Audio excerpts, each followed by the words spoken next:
नमस्कार दोस्तों, आज के इस वीडियो में हम लोग पाइवट टेबल बनाना सीखेंगे। ओके, तो पाइवट टेबल बनाने से पहले पाइवट टेबल की रिक्वायरमेंट क्यों है पहले वो देख लेते हैं। जैसे कि आप यहाँ पर देख रहे हैं, मेरे पास ये 99 रोज का डेटा है, 99 लाइन आइटम है इसमें। ओके, अभी मेरे से किसी ने पूछा कि भाई इसमें सेल्स डिपार्टमेंट का सैलरी कितना है, तो मैं क्या कर सकता हूँ, एक नॉर्मल यहाँ पर जस्ट फिल्टर लगा के भी बता सकता हूँ।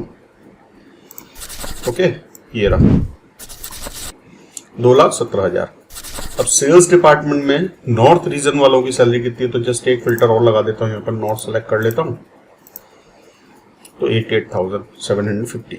ओके, लेकिन अगर मेरे से यहीं किसी ने पूछ लिया कि भाई रीजन वाइज हर डिपार्टमेंट की सैलरी बताओ, तो ये थोड़ा बड़ा क्वेश्चन हो गया। ओके, उसमें मुझे टाइम लगने वाला है। तो इस टाइप की सिचुएशंस को हैंडल करने के लिए जहां बल्कि डेटा से आपको शॉर्ट रिपोर्ट्स बनानी है, समराइज रिपोर्ट बनानी है, तो हम पाइवट टेबल का यूज करते हैं। ओके, मैं हटा देता हूं ये सारा फिल्टर।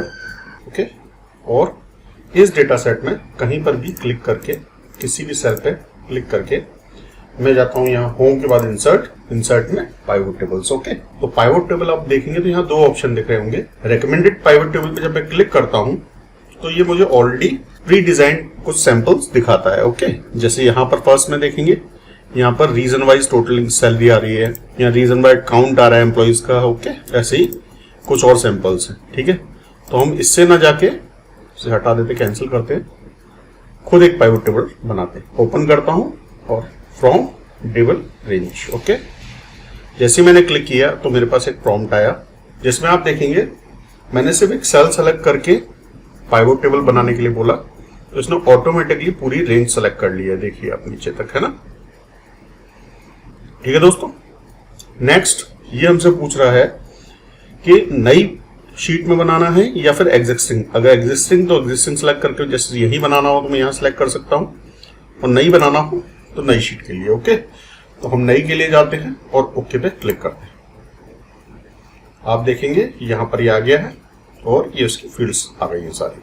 ठीक है, अब इस फील्ड्स में आगे बढ़ने से पहले वही वापस जाते हैं हम डेटा सेट पे। अगर मुझे पूरे डेटा सेट का ही पाइवट टेबल बनाना है तो ऐसा जरूरी नहीं है दोस्तों। मैं चाहूं तो सिर्फ सेलेक्टेड रेंज, सिर्फ इतने डेटा सेट का ही मुझे अगर पाइवट टेबल बनाना, तो मैं इतने को सेलेक्ट करके इंसर्ट में जाके और पाइवट टेबल बना सकता हूं। ओके, आप देखेंगे सिर्फ इतना डेटा सेट सेलेक्टेड है। क्या मैं किसी दूसरी शीट से बना सकता हूं, तो मैं एक नई शीट इंसर्ट करता हूं और यहां से जाके फ्रॉम टेबल रेंज करूंगा, और ये सिलेक्शन में यहां से जाके खुद भी कर सकता हूं। ओके, जैसे कि मैंने यहां पर किया है। ओके, तो मैं इसे कैंसिल कर देता हूं और इसे भी डिलीट कर देते हैं। ओके, और हमने जो पाइवट टेबल बनाई थी अब वहां जाते हैं। तो अब यहां पर इन फील्ड्स को देख लेते हैं। फील्ड्स में ये फर्स्ट बॉक्स है, ये फील्ड लिस्ट है, तो इसमें जितनी भी आपके हेडर्स हैं, ठीक है, कॉलम हेडर्स, जो ऑटोमेटिकली यहां आ गए। ठीक है, तो इसमें से हमको क्या लेके जाना है, क्या कहां रखना है, वो हम यहां से सेलेक्ट कर सकते हैं। आप नीचे देखेंगे, नीचे 4 बॉक्सेस आपको दिख रहे हैं। तो फिल्टर्स यूज होता है कि पूरी रिपोर्ट को फिल्टर अगर करना है किसी पर्टिकुलर डेटा सेट से, तो वो हेडर हम यहां सेलेक्ट करके डालेंगे। ठीक है, कोई डेटा हमें अगर कॉलम्स में लेके जाना है तो वो कॉलम्स में डालेंगे, और कोई डेटा जो हमको रो में रखना है वो हम यहाँ फील्ड सेलेक्ट करके यहाँ डालेंगे। और जो वैल्यूज हमें लेके आनी है, जैसे क्या लेके आना था, हमें सैलरी का सम लेके आना है, तो वैल्यूज हम यहाँ डालेंगे। तो यहाँ सबसे पहले हम सैलरी डाल देते हैं। ओके, तो देखिए ऑटोमेटिक ये सैलरी का सम आ गया, ओवरऑल सैलरी इतनी है। हमारा सेकंड क्वेश्चन क्या था कि रीजन वाइज, तो हम रीजन को सेलेक्ट करके रो में डाल देते। तो आप देखेंगे रो में रीजन आ गए, उसके आगे जस्ट सैलरी आ रही है। हमारा थर्ड क्वेश्चन क्या था कि region wise, department wise. Okay, तो रीजन के जस्ट नीचे हम डिपार्टमेंट डालेंगे, तो ये देखिए आप। ओके, तो हमें रीजन वाइज हर डिपार्टमेंट की सैलरी यहाँ अलग अलग दिखाई दे रही। जैसा कि नॉर्थ में हम देख रहे थे सेल्स की, तो ये देखिए। ओके दोस्तों, इसके अलावा फिल्टर क्या करता है, उसके लिए रीजन को मैं उठा के ऊपर फिल्टर में लेके जाता हूं। ठीक है, अब यहां लेके गया, यहां पर आप देखेंगे सारे रीजन दिखाई दे रहे हैं। तो मेरे को उसमें नॉर्थ चाहिए सिर्फ, तो नॉर्थ पे क्लिक करके ओके करूंगा, तो ये सिर्फ नॉर्थ का ही डेटा दिखाई देगा। अगर मैं यहां पर 2 रीजन लेना चाहता हूं तो मल्टीपल पे क्लिक करके नॉर्थ और साउथ कर दिया, क्या किया, ये 2 रीजन का डेटा आ गया। ओके,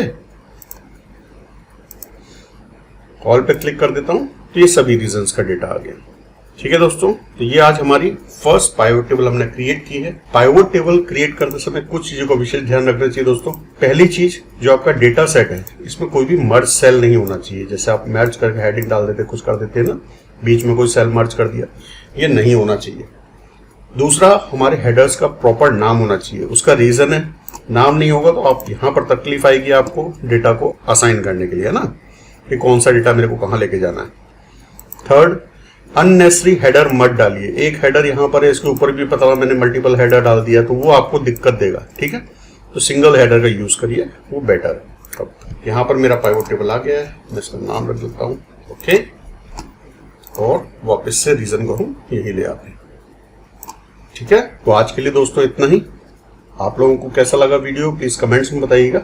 मिलते हैं हम नेक्स्ट वीडियो में, जहां हम पाइवट टेबल को और एक्सप्लोर करेंगे। Okay, thank you.